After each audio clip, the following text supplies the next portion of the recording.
opportunities and share some information. And I want to take us, because my whole goal in this month, the number 9, is the fruit. And we've tried to say to everyone, did you plant?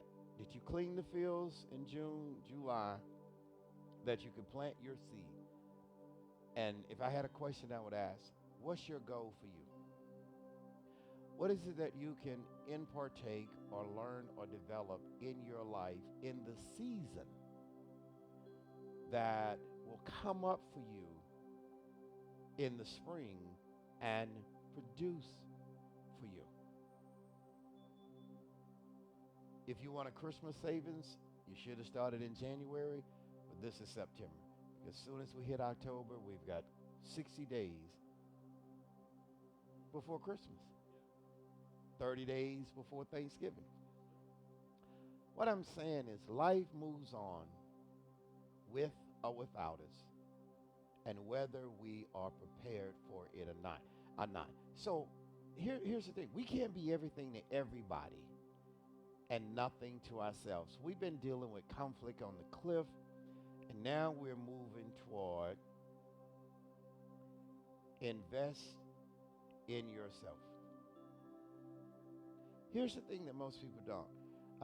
And talking to the clinical psychologist, we were talking about, he made mention of The Walking Dead. And actually, I have some things that will work with that and go with that.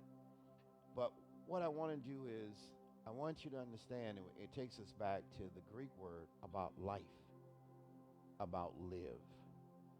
It's supposed to be enjoyed. It's supposed to be shared. It's supposed to be an opportunity of learning. It's supposed to be an opportunity of reshaping. It's supposed to be an opportunity of discovery. And yet somehow we are constantly dealing with being stuck, struggling, survival, and I would like to add another word, stubborn. Because sometimes change can be right around you. This kind of goes back to the thought we had about the ignorance of pain, or the pain of ignorance. Because God said in Luke 22, I believe in 31, and he was saying it to Simon Peter, he said, Simon, Simon, Satan has asked to sift you as wheat. I'm going to ask this question. How bad does it have to get for you and I to realize we may be going down the wrong road? That's why the word stubbornness stands out so well. Because you can see it, but not want to believe it. And so when someone says to you, you have a life to live that no one else can live for you, here is what happens for you, me, our brothers and sisters in Haiti, and please don't think that we have forgotten about you. In fact, I was in a meeting the other day learning about what is the Red Cross and other people are doing, because Haiti has not been forgotten. There's so many things that have happened throughout the world, Afghanistan. I was just sharing off camera. It hits home when you know people or you see people, and now people are evicted or getting evicted. And so we kind of have this false pretense in our country that everything is okay. So then we take the model that everything is okay. And no matter what, I'm going to be okay. That may be true, but here is the kicker. You may not be prepared for the next opportunity, and you don't know when it's going to present itself. And if you don't have anything stored up, if you're still somewhere in Mr. and Mrs. Slush Bucket Avenue, and your mind is still full of this, that, and the other, and what if, and that, and we dealt with illusion, and we're going in the direction of understanding the influence of imagination. Because what happens is life comes at you fast. Our brothers and sisters that are in Haiti this morning, no one could have prepared them for what happened. The assassination of the president.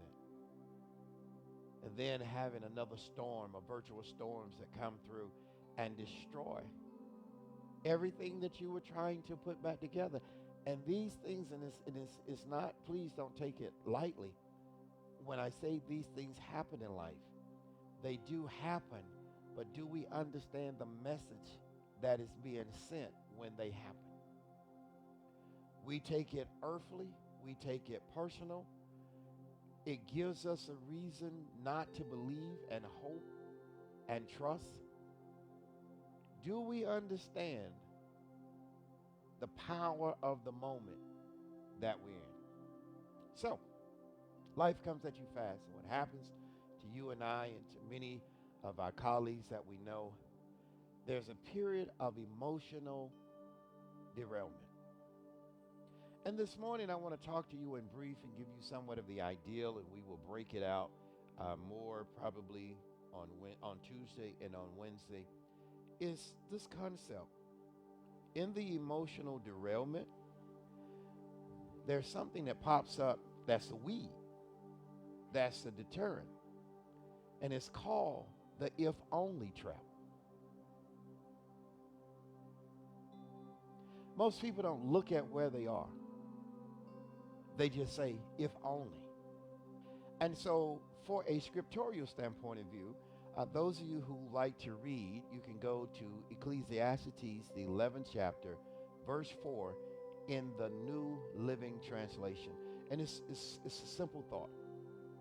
All of us, when we do the church anthem and say, I am the seed that grows and advances the kingdom for soul winning. This is saying, before I can be effective with anybody else, I must be effective in me.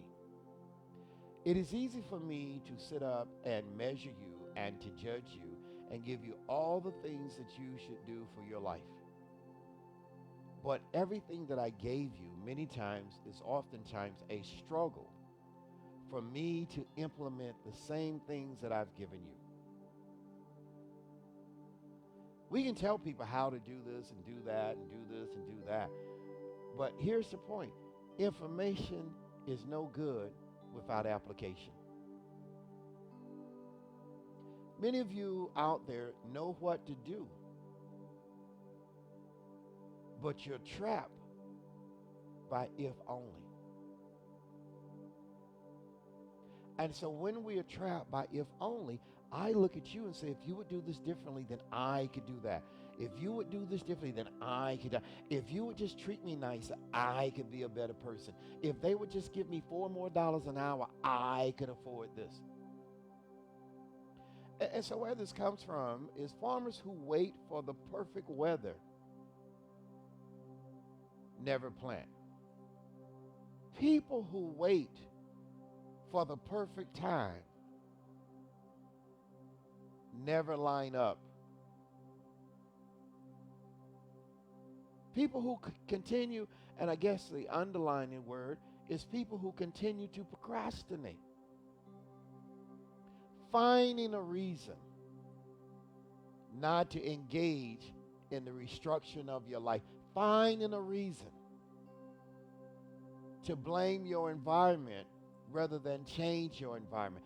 Finding a reason. It's always them and it's never me. And so farmers who wait for perfect weather, this is what Ecclesiastes 11:4 in the New Translation version tells us, never plant. How many of your ideas are still in the seed bag? And you're literally holding someone else responsible for what you should be taking care of in your life. Being a father does not take you away from being a person. Being a mother does not take you away from being a person. Being a grandparent does not take you away from being a person and being responsible. Failure isn't an excuse to not continue forward. Emotional derailment. The if-only trap. If the weather was a little bit colder. If. It's always someone else. So here's what it says. Many people would take the attitude, my life would be perfect if only I had a different job, house, car, bank account, spouse. Or if I, and so here's what, and this is why we're headed toward imagination. We see videos, we watch movies, and somehow in our mind, we think that person and that movie is the perfect world. We forget that it's artificial. I think, I could be wrong, the producer would know more than me. Reality television is still the number one thing. I'm trying to think of these shows where they have all this talent. See, we don't want to admit this, but we like watching people get their face broke more than them winning. Yes. We're up for the train wreck. We're up. We want to see, yeah, she's good, but she ain't as good as here. I like this because we want to control the outcome. Yes, we love drama because drama takes us away from our drama. We love drama. What they say, huh? Child, yeah, I think the same thing. And you sitting up there with no identity. No identity. Nothing in your bank account. Your gas light on. Your pocket's empty. But you have the audacity and the mitigated gall to try to tell someone else how to get their life together, and you can't get the ants and the roaches out your own house.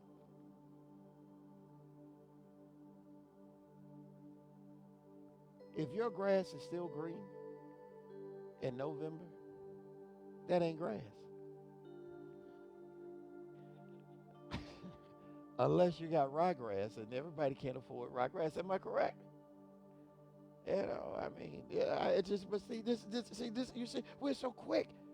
And so it's kind of like a complex mixture of, I'm watching this reality show, and reality shows, and we just hate that person. And we don't realize 99% of the reality shows are scripted.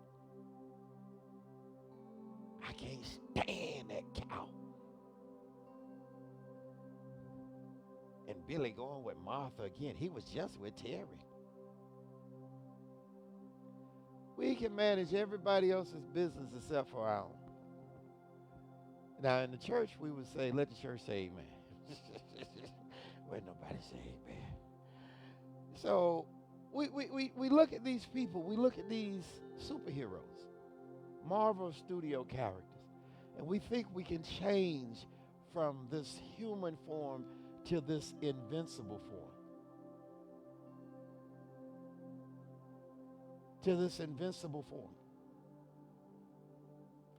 So we have all of these things coming in and at us. And so we stop playing the reality of our life and we begin to use being perfect as an excuse than to keep progressing. See, it's a difference in trying to be perfect. I sent out some material to some staff.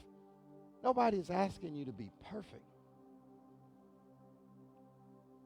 But there is a reason to become consistent and continue to work on the process. Who wants a car that only cranks every now and then?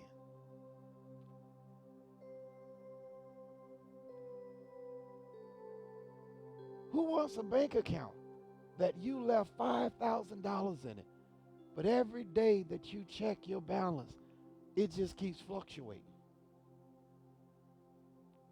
See, what I'm trying to say is, you want someone to put up with your moment of terror.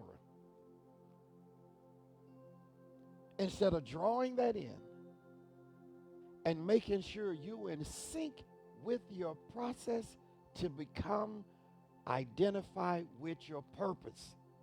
See, most people can't stay focused long enough.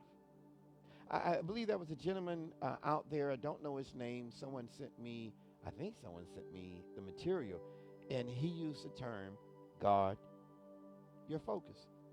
The great leader, Bishop T.D. Jakes, said, guard your heart. And this young man came out and said, guard your focus. Because your focus can derail you. So what happens is we're looking at the Marvel studio, and I can change and go from one thing and then turn around and be Spider-Man, and I can go and do this, and I can become invincible.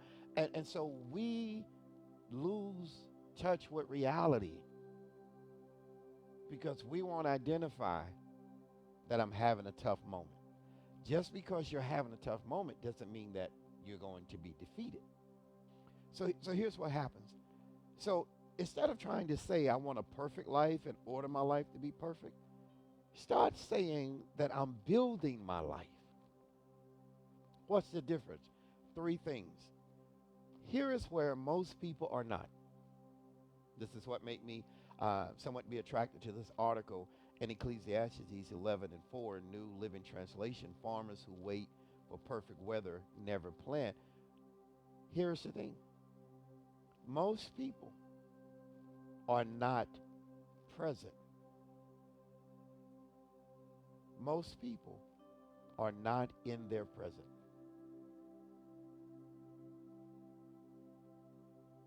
What does that mean? The reality of my day. Most people don't realize that you have the power to make sure your day doesn't end like it started, or to make sure your day doesn't end on the bad note. Here's the thing. Being present.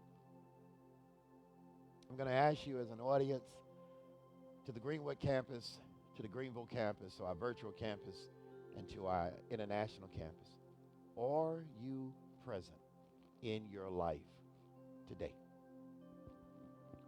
Or are you dealing with the residue of what happened yesterday? Are you present? See, you're trying to be perfect. No one is perfect, but you're in a perfect system.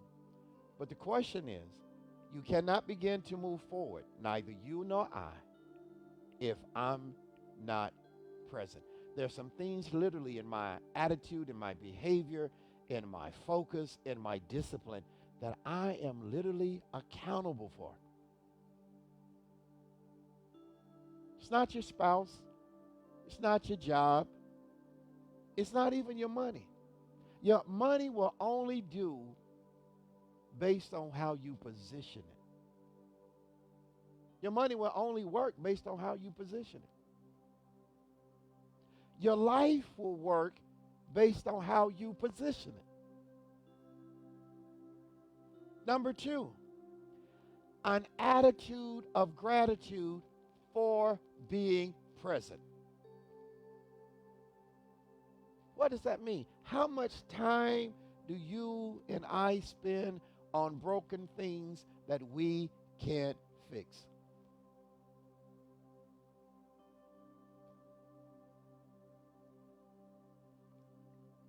Being in the present.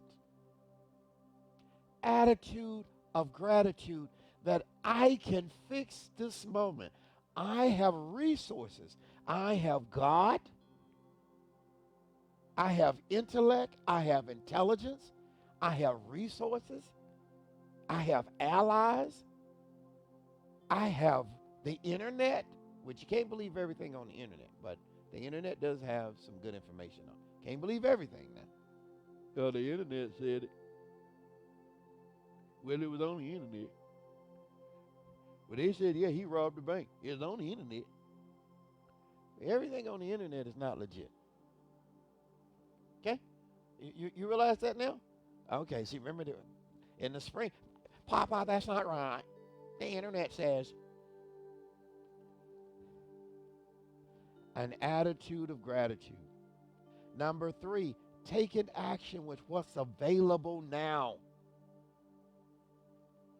Taking action with what's available now. Now, here's what's critical.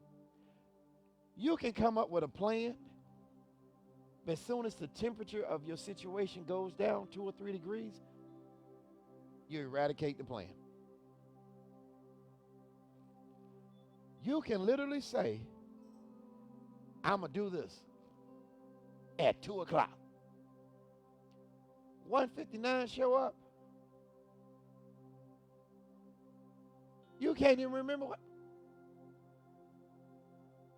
Can I give you the bougie way? Now, I know I was supposed, my alarm went off. I had a reminder. And then you know how they do. Then the real bougie ones, they'll be like, well, I don't know. And then they'll turn around and I wonder, I need an assistant. No, you don't. You're supposed to go pick up the kids. You seen that commercial? Where the guy come home, I got the food. And she says, okay, so that was what else were you supposed to do? She said, what about the kid at school?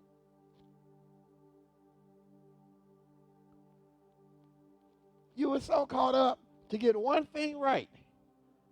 And you're too knowledgeable and too articulate to make a list.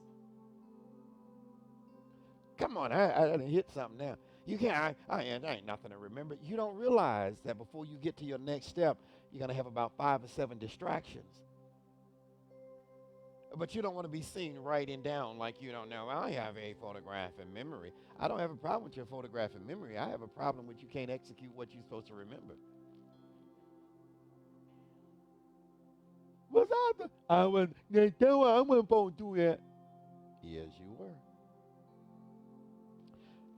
Taking action with what's available now. People say, but I want more money, a better relationship, more time to travel, be thinner, happier, whatever. Stop focusing on the lack and start focusing on what you already have. Stop comparing yourself. I see that did not go over well. The Bible says the farmer who waits for perfect weather never plants. If they watch every cloud, they'll never harvest. If you're always stuck on every problem, you'll never win. If you always try to be perfect in everything you do, you'll never be happy. We're imperfect creatures. We're imperfect people. But we have a perfect system in God. And I'm going to take a minute to deal with this. And somebody said, well, how can we be perfect in God? And I make mistakes. This is why God gives mercy and grace and time. God just don't run up on you and bogart you and bust your lip every time you make a mistake. If that was the case, we'd never get off the ground.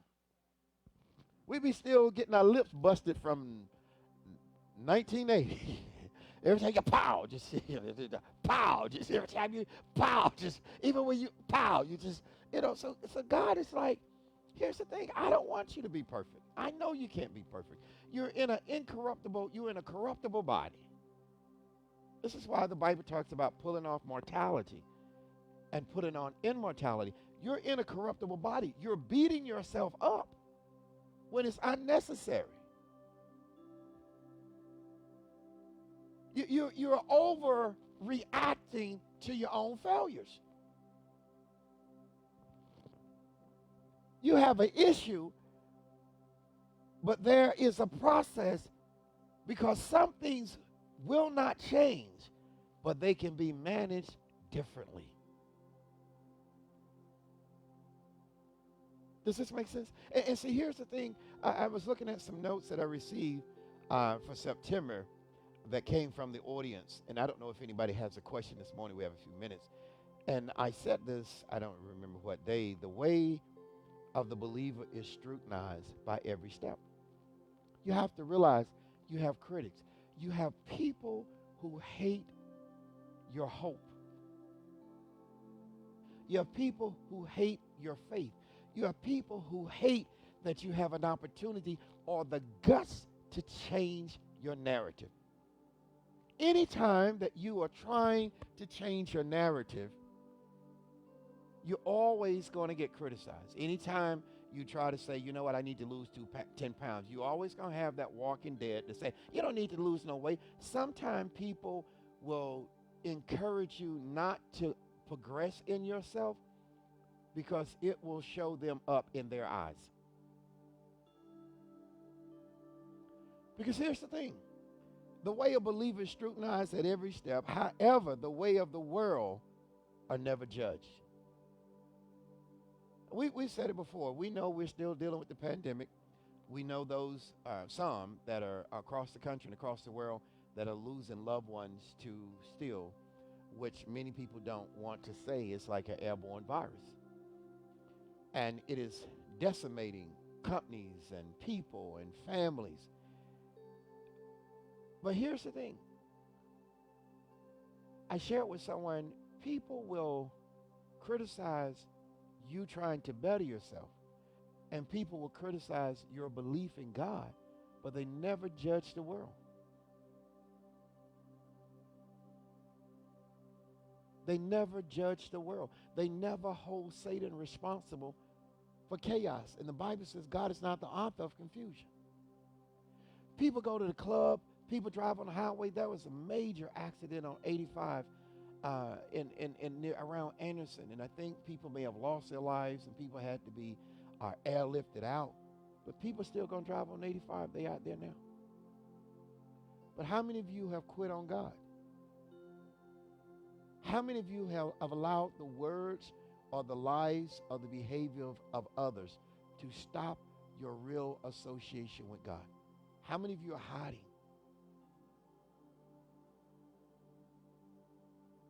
Your job, you can have a tough day, but you don't quit your job. Your energy bill may be higher, but you don't just go outside and chop the power of your house off. People fight. I was passing by somewhere on yesterday evening, and the club was already full, but there was another 75 cars going to the club. People shooting in the club. People fighting in the club. People stealing in the club. Am I right, sir? But people still going to the club. People breaking in people's cars. People still going to the club. You order something. You never get it from the wait. You never see the waitress or the waiter the whole time you're in the club. You order some chicken wings. You ordered a drink. You ordered a Sprite. They brought you some whiskey. You ordered some whiskey. They brought you a Sprite.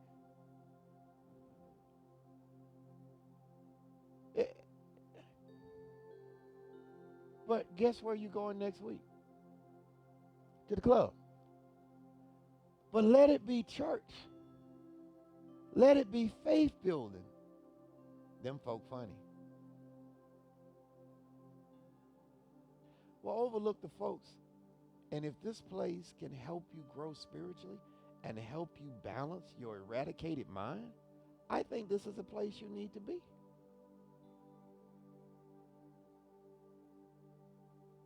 How many of you quit your job? How many of you leave your house because you stomp your toe in the house?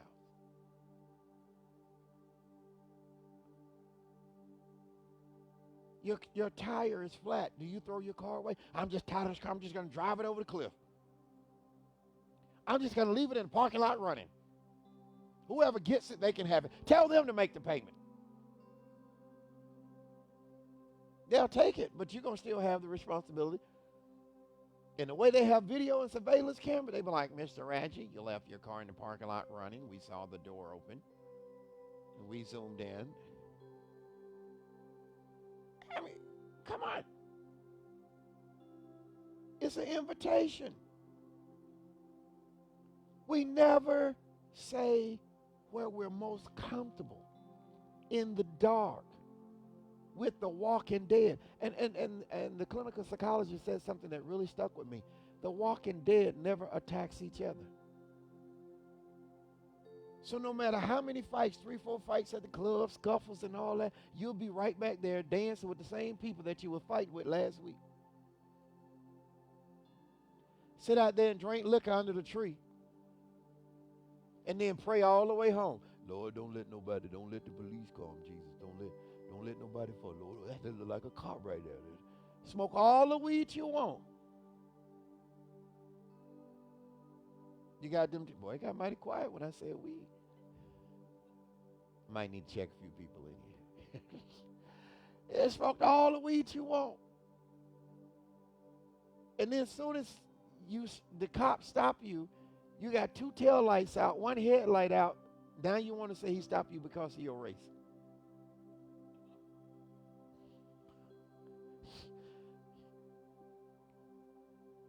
And let me say this. This is for men and women. You might want to take the hairpiece off and look around your car. See, you put too much focus on things. They do matter, but they don't matter that bad. Nobody should be riding around because people killing you now with the lights on bright. They don't even know where the dimmer switch at. Now, it used to be in the old day. I'm old enough to know where it was in the floorboard. But most of them are on, they were, Look at my bullshit paper in the floorboard. In the floorboard, yes, I'm that old. That the dimmer switch used to be, you press it with your left foot. Now it's up there on your $3,000 turn signal. Your $4,000. That steering wheel is expensive. Used to be, you just had a steering wheel in the car. Now your steering wheel got all these buttons on it, So you don't have to move and, So you just tap your lights instead. You don't even know how the car works. But you blinding everybody. And what's wrong with them? You.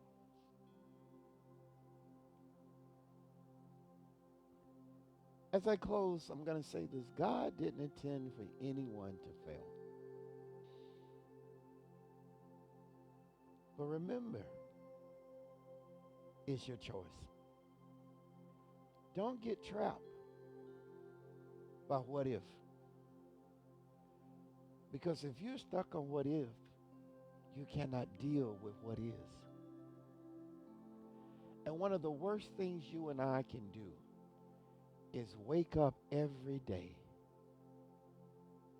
and be still stuck in yesterday. God bless you. I'll see you soon.